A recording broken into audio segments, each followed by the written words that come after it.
Welcome to Investors Guide. Thank you so much for tuning in. You're watching ET Now. I'm Faye D'Souza. The idea with this show is to help you with all of your investment decisions, to help you stay on top of your entire finances and to make you rich over the long term.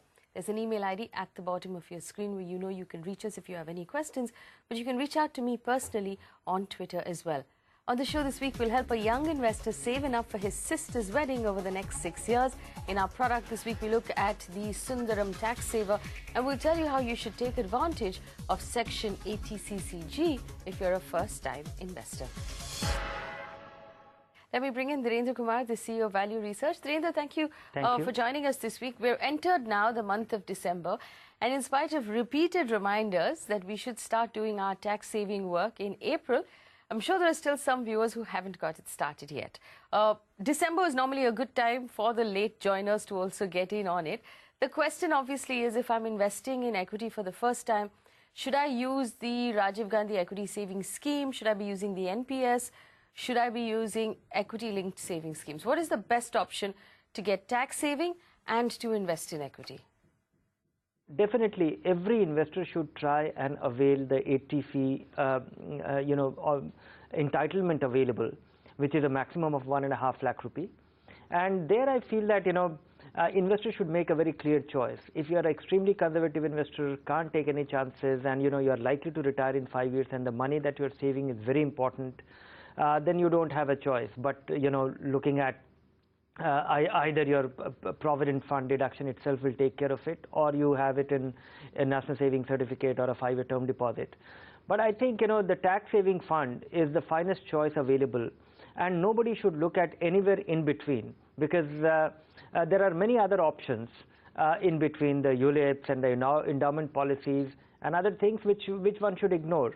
Of course, you also have some entitlement towards on account of your deductible expenses. For example, the tuition fee for 2 children is also an entitlement that can also be declared, and you can take that concession. If you have any time of 5 years and more, then you should consider ELSS. And I think on this time frame, it turns out to be the most productive, most rewarding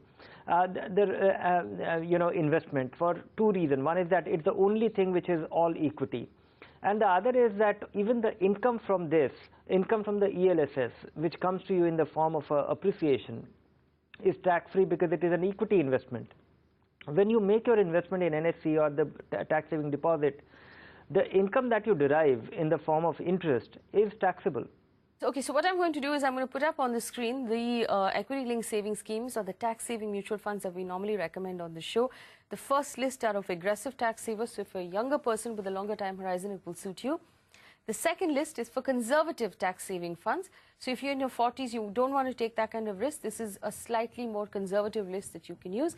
Dhirendra, the question will now be what sort of SIP to start, because if I'm looking for tax saving for this year, then I have 3 months, so that's a 3-month SIP. But ideally, we should have people choose longer SIP systems so that they're not in the same boat again next year saying, what do I do with my tax saving? What's the best way to solve that problem? I would urge, investors to look at, choose one fund, commit for 3 years, if not for 10 years, simply because, committing to a fund and any equity investment, you have to do a review periodically. And also I feel that, a bad fund it's very hard to predict that which would be the best performing fund for your investment over the next 10 years. So one is anyway doing a measured guess with one's choice. All right, so make a commitment to a 3-year SIP in your tax saving fund. That list is running on your screen one more time. If you have any questions, you can get back in touch with us. Email ID is on your screen as well. So is my Twitter handle. Well, let's move on to our portfolio question. This first question comes in from a 29-year-old. Piyush writes in from Bangalore, Dhirendra. He wants to build a retirement corpus, he tells us, of 1.5 crore rupees over the next 10 years, which means that he's looking at retiring at 40 or 39. He also wants to buy land worth 15 lakh rupees over the next 2 years and have a corpus of 20 lakh rupees in his hand in the next 6 years for his sister's wedding. He sent us his financial details. He has an income of a little over 1 lakh rupees.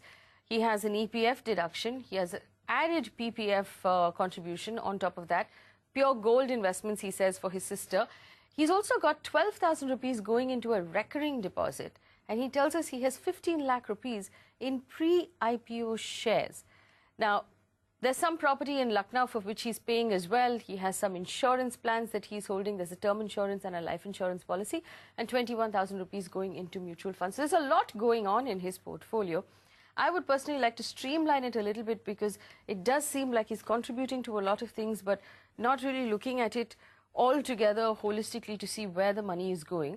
If you were to sort of shuffle his portfolio around, Dhirendra, what changes would you make? No, he's not disorganized. You know, he's fairly organized, and I just think that he should be clear about his goals. And you know, he has three clear goals. One is the early retirement, and then the sister's wedding, which is the first one is non-negotiable. He needs very clear amount of money. So he should stop his recurring deposit the moment he thinks that he has enough in terms of emergency money as well as the money which is needed in the foreseeable future, which is 3 years time frame. And 3 years time frame, you should only have fixed income, so that recurring deposit takes care of that. Beyond that, I don't think he should be spreading his investment elsewhere. He is well covered with a term plan as well. So he should just realign his portfolio to 3-4 funds. Our aggressive growth portfolio for a 10-year term can get him the desired direction as well as the discipline. Well, if we take a look at the funds in his portfolio that he has right now, Dhirendra, he has the Tata Balanced, SBI Magnum Mid Cap, Mirae Asset India Opportunities, iPro Focus Blue Chip, Franklin High Growth Companies. They all seem like good choices, except for Tata Balanced. I'm not sure why he has that in his portfolio. Although it's a great balanced fund, it might not suit his needs. If he's in the growth option, if he's not actually deriving dividend out of it, because most investors are fond of Tata Balanced for its consistent dividend payout, which I find quite unusual. But that's fine. A lot of investors have gotten used to it, and they like it primarily for that reason, which may not be the best reason to invest in a fund. But still, yeah, I would say that he should look at it as a conservative equity fund, almost like a large cap fund with 20-25% into fixed income. So going by his selection, I think it's an excellent portfolio, and he should carry on with this and increase his investment amount as and when he's able to increase his as his income rises. Carry on with your portfolio. Remember to increase your investment amount as and when your income rises, and of course keep a close eye on inflation and the impact it will have on your retirement goal, which is 1.5 crore rupees in the next 10 years.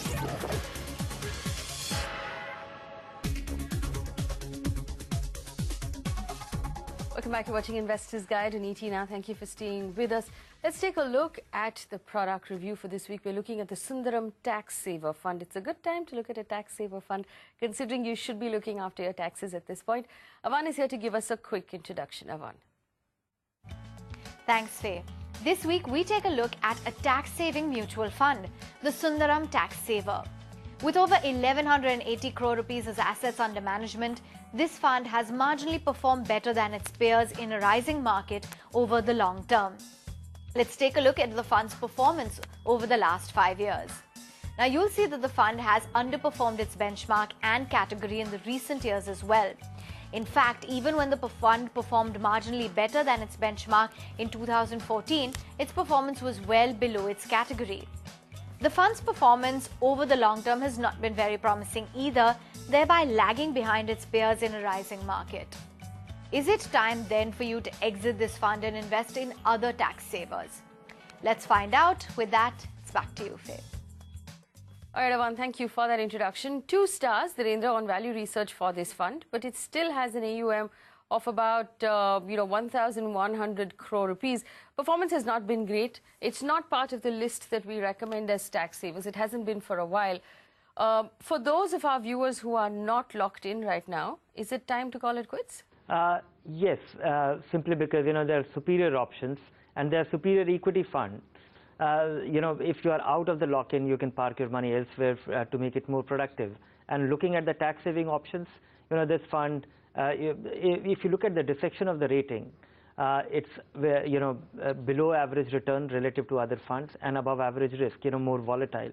And the way tax-saving funds, if we look at the top 10, the way, in fact, it's quite an irony that here is a fund which has beaten its benchmark, but it does not qualify for many years. except for 2013. But for many years, despite that, it does not qualify as a choice among tax-saving funds. Well, Dhirendra, I'm going to ask you this question. I want to know about the entire basket of Sundaram equity funds. There used to be a time where it was mentioned far more often on this show. They don't seem to be as much in favor right now as they were maybe 4 or 5 years ago. What is your review right now of the fund management in that entire portfolio?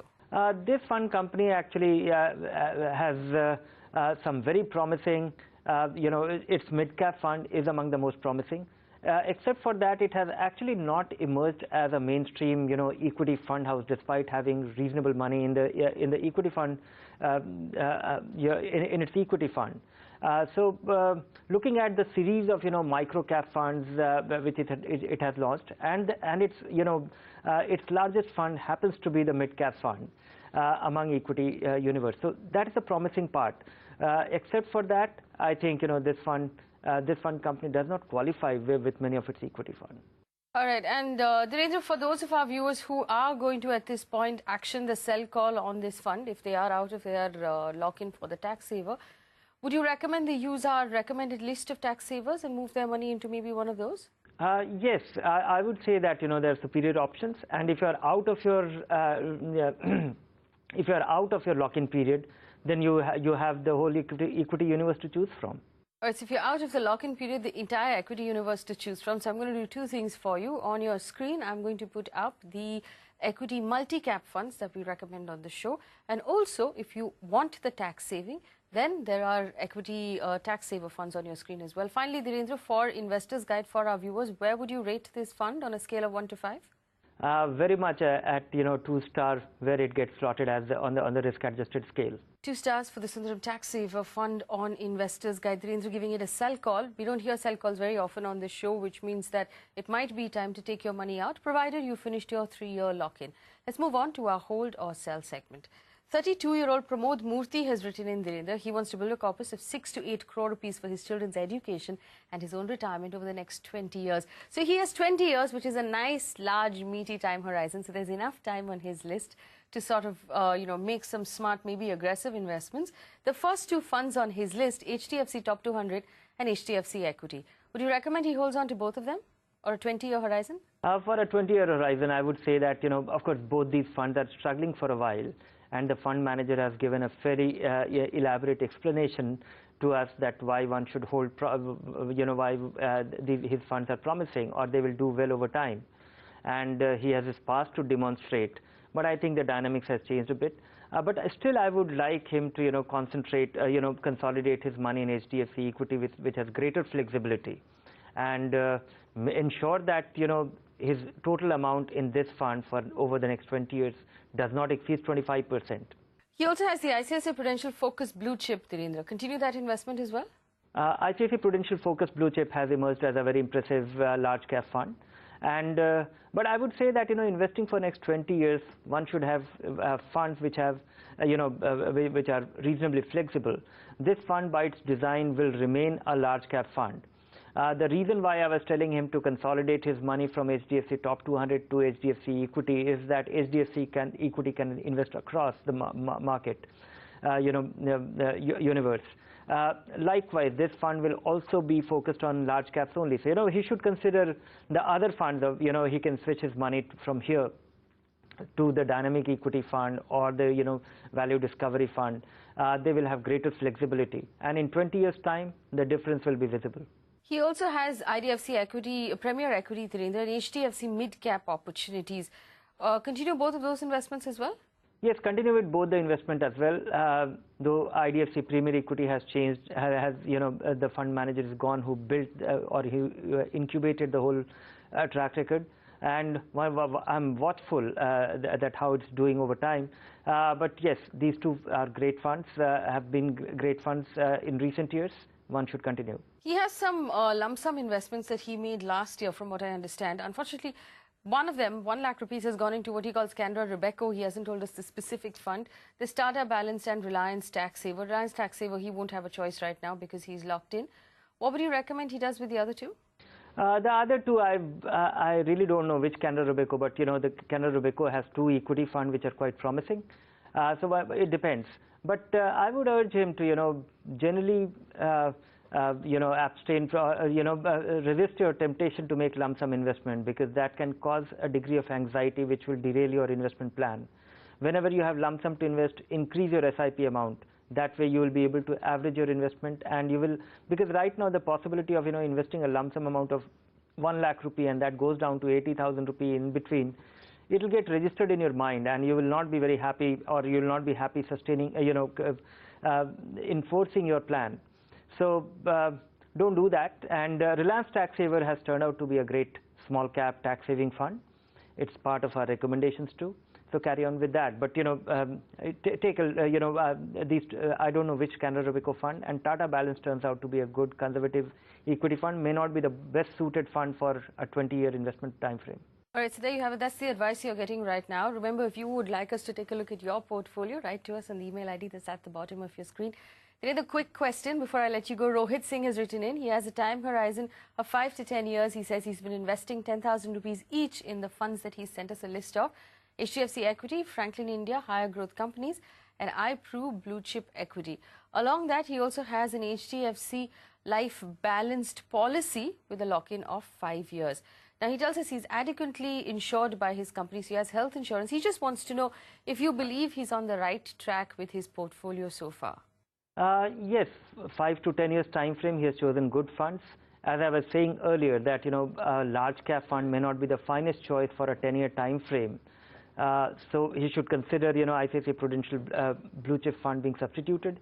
And definitely, he should work on a plan that the moment he's out of the lock-in with his ULIP plan, he should, withdraw his money. All right, so keep a close eye on that ULIP, and make sure that you can withdraw your money once you're done with that lock-in. And keep a close eye on the returns that the ULIP is giving you vis-a-vis what you're getting from the mutual funds, and that should be self-explanatory as to why we tell you to consider withdrawing your money out of your ULIP.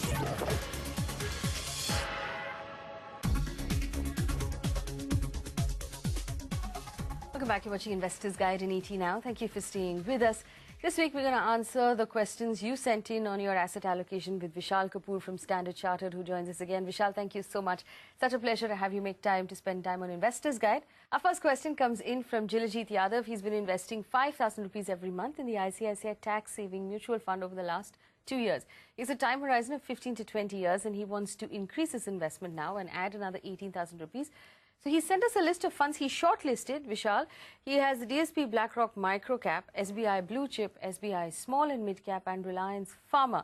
He also wants to put some money in the ICICI Prudential Discovery Fund. He wants to know, is he on the right track with his asset allocation? I'm not very pleased with the Pharma fund, but what would you recommend he does? Firstly, I think you've got a good mix of funds.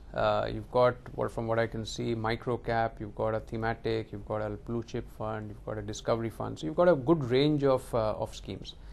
The only thing I would think about again would be the thematic fund, which is the Reliance Pharma. Of course, there are good reasons to believe that pharma as a sector may do well. But if you do believe that you will be able to monitor it continuously, then it may be okay to stay put with thematic funds in general.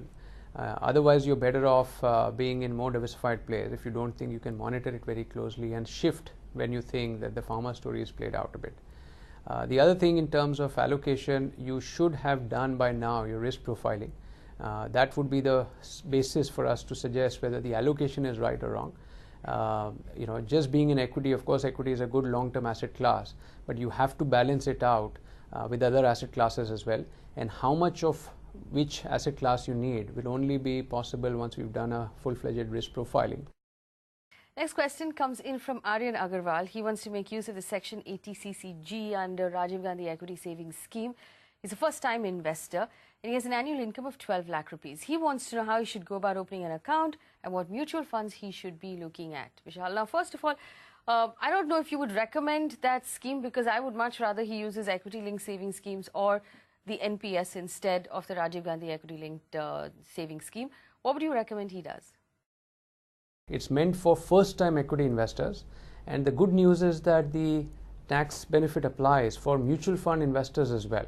So rather than get into a full-fledged demat account and a broking account and doing complex calculations about which stock, which demat account, which broking firm, etc., an easier way, if I may suggest, to start maybe to just stick with mutual funds for now.